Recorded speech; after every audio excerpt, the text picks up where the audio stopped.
සුබ දවසක් කියලා ප්‍රාර්ථනා කරනවා ලාංකීය සැමට. ශ්‍රී ලංකා පාකිස්තාන තීරණාත්මක තරගය ආරම්භ වීමට ඇත්තේ තවත් පැය කිහිපයක් පමණයි. තරගයට අදාළ සියලු විස්තර මම කලින් වීඩියෝ එකේ දාලා තියෙනවා.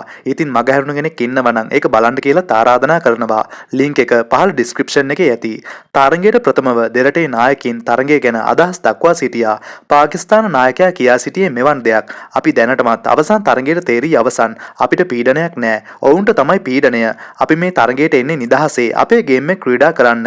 අත්අදා බැලීම් කිහිපයකුත් කරන්න සූදානම්. අපි කිසිම විටක තරගයේ සුළුවෙන් තකන්නේ නැහැ. අවසන් තරගයට කවුරු ආවත් අපේ අරමුණ සියලු තරග ජය ගැනීමයි. මෙවන් පොසිටිව් අදහසක් තමයි ඔහු දක්වා සිටියේ. මේ තරගයේ වැඩිම බර අවදානම සහ පීඩනය තිබෙන්නේ ලංකාවට.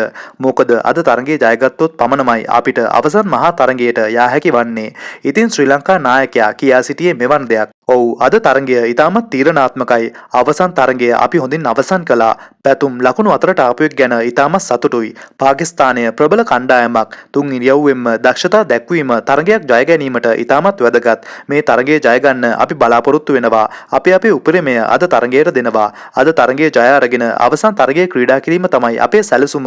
මෙවන් අදහසක් තමයි නායක දසුන් දක්වා සිටියේ. ඒ වගේම ලයිව් තාක්ෂණය ඔස්සේ පුහුණුකරු සනත් ජයසූරිය සහ උපුල් තරංග මාධ්‍ය හමුවේ පෙනී සිටිමින් මාධ්‍ය වේදීන්ගේ වගේම ප්‍රේක්ෂකයන්ට තිබූ ගැටලු වලට පිළිතුරු ලබා දී තිබුණා. නායකත්වය සහ චරිත ගැන ඇසූ ප්‍රශ්නවලට උපුල් තරඟ පිළිතුරු දුන්නේ මේ ආකාරයට. දසුන් නායකත්වය දරන්නේ తాවකාලිකවයි. චරිතව නායකකමෙන් ඉවත් කරන්න අපිට අදහසක් නැහැ. ඔහුට අසනීප නිසායි ඔහු නැවත ලංකාවට ආවේ. ඔහු අනිවාර්යයෙන්ම කණ්ඩායමේ ඉන්නවා. මෙවන් අදහසක් තමයි ඔහු දක්වා තිබුණේ. පිතිකරණය, ලෝක කුසලානය, කුසල් යුගල මේ ගැන ඇසූ ප්‍රශ්නවලට සනත් ජයසූරිය පිළිතුරු දුන්නේ මේ ආකාරයට. පැතුම් සමග කමිල් ඕපන් එන්නේ left hand right hand combination එක නිසායි. ඒක මේ දවස්වල වැඩ කරනවා. ඒ නිසා දිගටම ඒක තියේවි.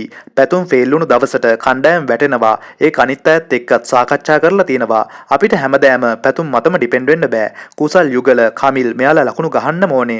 පැතුම් හැමදාම හොඳ ඉනිමක් ගහනවා. පළවෙනි 4 දෙනාගෙන් දෙන්නෙක්වත් හොඳ ඉනිම් ගහන්න ඕනේ.